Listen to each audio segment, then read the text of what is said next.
Well, I really have tried to figure out the exact amount of time. I would say 6 to 8 months, conservatively 6 months, which is still a long time. You're talking about, I was on Heat almost every week, if not every week. So what's it, 52 weeks in a year? So I was on 26 episodes minimum of Heat where they could have caught me previous. If not, another month or two, you say 8 months, that's another 8 matches, 8 segments, whatever it is, or multiple pre-tape and a match. So plenty of opportunity to get caught. That just proved they didn't care about it and they did not watch what they didn't care about. Now, I know the exact time we got caught because it's the story I told on WSI when you interviewed me. Coach and Al, as you talked about earlier in this episode, they beat Jerry Lawler and JR to be commentators on Raw. They were still commentators on Heat, but they were thinking about going full-time on Raw. So Victoria and I were trying to retain their services. Now, Stevie Night Heat and Stevie Corp, because Stevie Corp was actually a real corporation I still have today, Stevie Corp didn't have a lot of money. Stevie Corp couldn't afford to pay them Raw money, only Heat money. But we decided the next best thing. We were going to bake them pies. Unfortunately, Victoria was eating part of the pies when the pre-tape started. Now, picture this. I don't know if it's on the compilation. I hope it is. If it's not, if somebody has it, please send it to us. I'm standing there and basically talking to Victoria and then Coach and Al are in the locker room. I have an apron that I put in white magic marker, Kiss the GM, and then had a chef hat. And Victoria had the pie still in the clear plastic, half eaten, and we're trying to get them to stay with Stevie Night Heat. As this is happening, Johnny Ace is in the locker room laughing. He's, oh, this is the greatest shit I've ever seen. Oh my God, why did you tell me? Why didn't you tell me? I was like, well, you probably would have told Stephanie or Vince or somebody. Her ears must have been ringing. Because in comes Stephanie McMahon, who's never going, unless they were looking for a pre-tape for Raw or whatever. It never happened in the months previous. She walks in, and she did have a clipboard or a paper, so I know she was probably looking for a locker room space for a pre-tape for that night or a week or whatever was going on.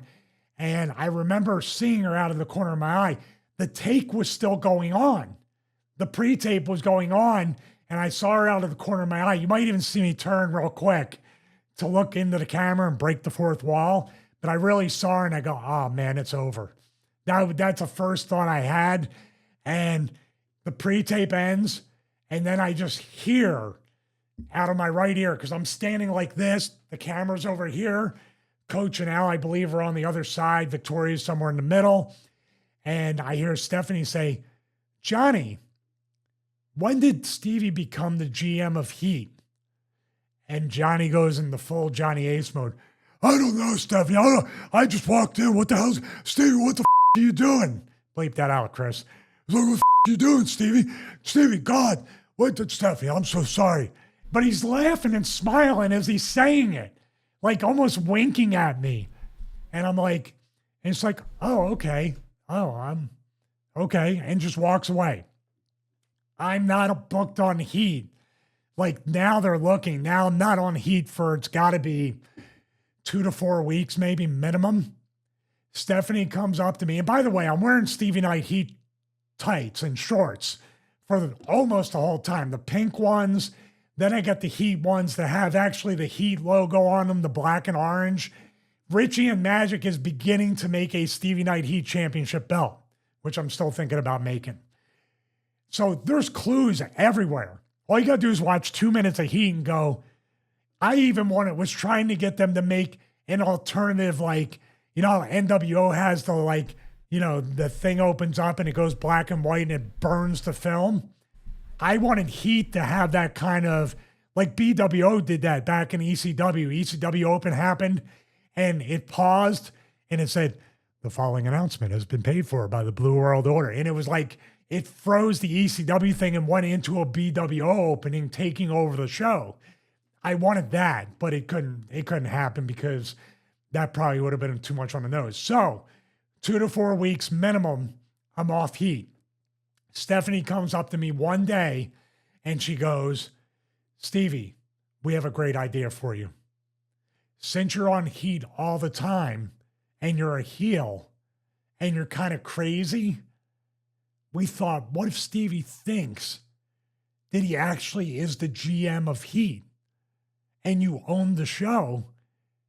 And get this, instead of calling it Sunday Night Heat, pause, uncomfortable stare. What's going on? Why are you looking at me? Now it's scaring me. Finally, she says, we're going to call it Stevie Night Heat. I expected her to throw the clipboard down like a mic drop, walk away like she just, like cured tuberculosis or something. So I'm looking, and in my mind, it feels like 2 minutes before my reaction. And I'm looking at her, she's staring at me, and I go, that's an awesome idea. Thank you so much for thinking of that, Stephanie. She goes, yeah, we're always thinking of something for you, Stevie. You're a great talent. Now go run Heat. Yeah, I felt like saying, you mean like the last 8 months?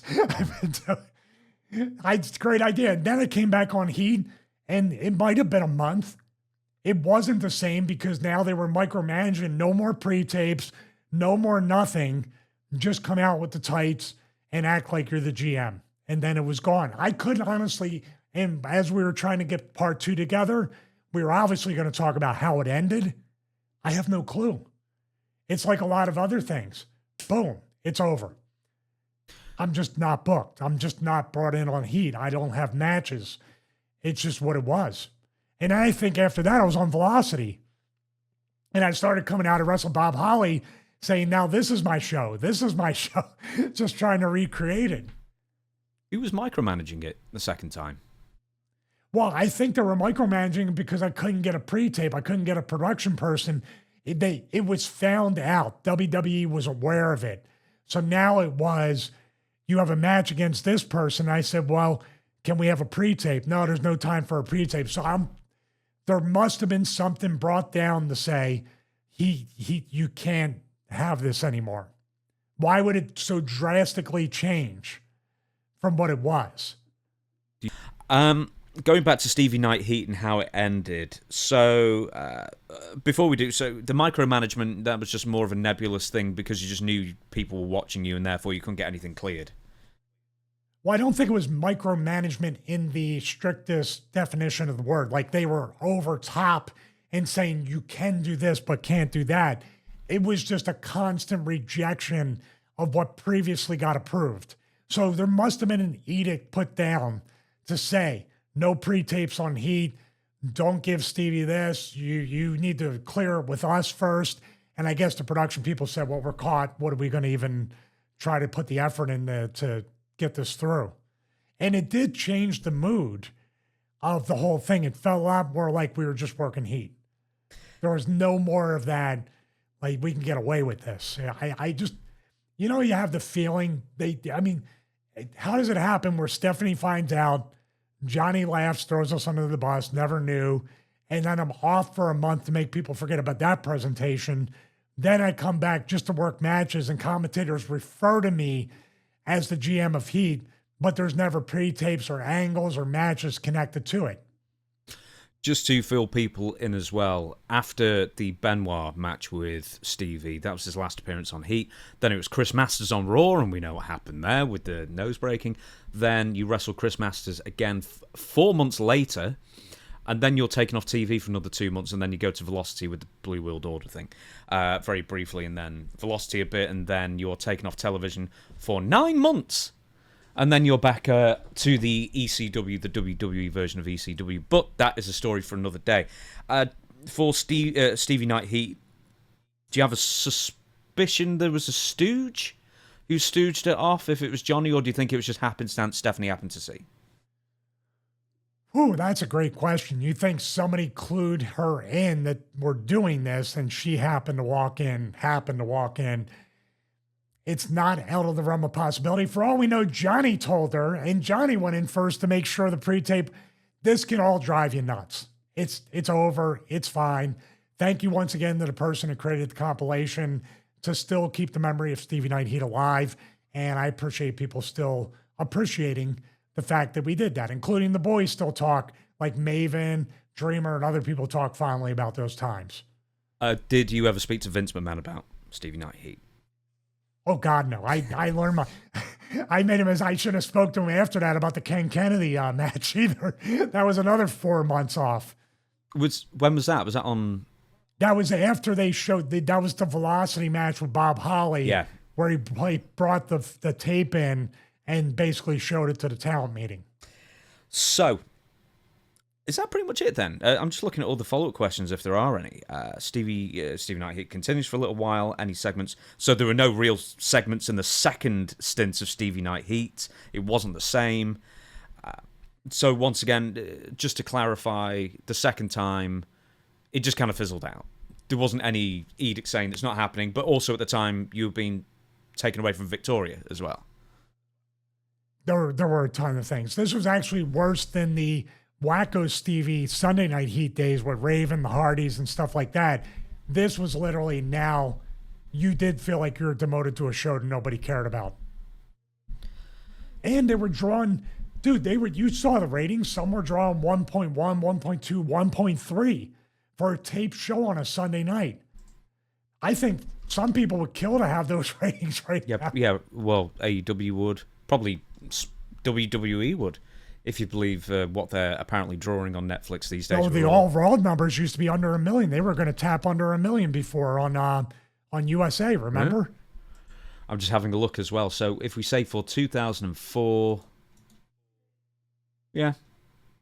it's in the, is that the early bits? Yeah, no, that's January, hovering in the 1.1s, 1.0s, and then slowly goes down till it's averaging 0.8 or 0.7 or something like that by the end of 2004. So, yeah, there you go. It's that little underground hit, and as soon as they find out, they have to make it theirs and then ruin it. Well, you as a fan, let me ask you this question. Everybody out there, please comment below. You as a fan, you talked about you're off for 4 months, you're off for 9 months, you start doing Stevie Night Heat, then all of a sudden there's no Stevie Night Heat, then you come back and it's completely watered down. As a fan watching that or somebody not as connected to know what's going on, what's your impression? Because when I was a kid and I would see a wrestler I kind of liked working or, saw them wrestling or working, and then they were off for 2 months and they came back, my initial thought as a fan who knows no better, well, this person doesn't take their career seriously. They don't care about wrestling. They only kind of do it when they want to. They're not as good as the other guys because they don't come up every week to wrestle. Did you kind of think that about me and other people? As a kid, I'll tell you who's crystal clear at this time. We mentioned him quite a few times, even in this episode, I think, Goldberg. And it's around the same time. I remember as a kid thinking, I remember what Goldberg was. Why are you not giving me, the fan, the Goldberg that I want? And there's no explanation. And it's the same for you. Heat in 2002 was so much fun. And it was still worth watching at that point. And then by 2004, 2005, it's content to fill time. That's it. And there's no heart left in it. And then you just start watching. But yeah, I always think in that era, that post-Attitude era, the Ruthless Aggression era, the Goldberg thing stood out to me the most. It's like, I know what I want as a fan. I can express it clearly, concisely. You must know as well why you're not giving it to me. And look at the ratings. Not just for Heat, but for Raw and everything else. They were not giving the fans what they demanded. And a lot of people have got a wrestling obsession and just watch anyway, but just don't enjoy it as much as they did a few years earlier, when there's a bit more autonomy, a bit more fun, a bit more just what it should have been. A bit more creative output for the input that's been put into it. And the wrestling business is fascinating. You know why? It's a miracle that the wrestling companies make money, because it feels like it's not their top priority. Sometimes it feels like it's not even their top 5 or 10 priorities to make money and grow the business. They just want to play games and they want to F with people. That's what they get their rocks off on. The Vince McMahon era, even the Triple H era, I can see them messing or Or it's kind of like lying by omission. You're not outwardly burying somebody, but you're definitely not pushing them. And that's just as bad. Yeah, but if in 2002 I would have been 15, 16. I wasn't reading the news websites religiously at that point, so I didn't know, all the inner workings or supposedly what the inner workings were. But I could see it as crystal clear as anything. I knew something was up, and I just wanted to, like with the draft thing. It's like, why are you not giving the fans what they want? The last thing fans want is to have restrictions placed on who can wrestle who. Even if you had a soft draft and you just didn't, express it like that. It's like all the were just restrictions, and you could even see the egos play out on television to a point where you had your favourites for them, your Rob Van Dams, or your Kanes, or your Booker T's, for goodness sake. I know we're going early 2000s for those references. Even your Chris Jerichos and people like that. Why are they... They're the people you tune in to watch, not Triple H. Not, at the time, Randy Orton or Batista, really. I know I'm picking on Evolution at the time as well, but I think that's a really good example of it. But just WWE had so much talent, and they were just not giving people what they wanted. Yeah, and I was there, so I couldn't even tell you, if there was any kind of mission statement or there was some kind of memo, or I just know who the favorites were and who...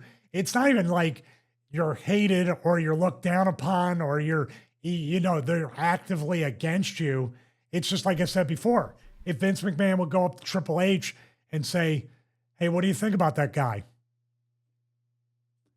The not a yes is every bit as damning as the no. And that's the trick. Hunter never buried me, but he sure as hell didn't say yes.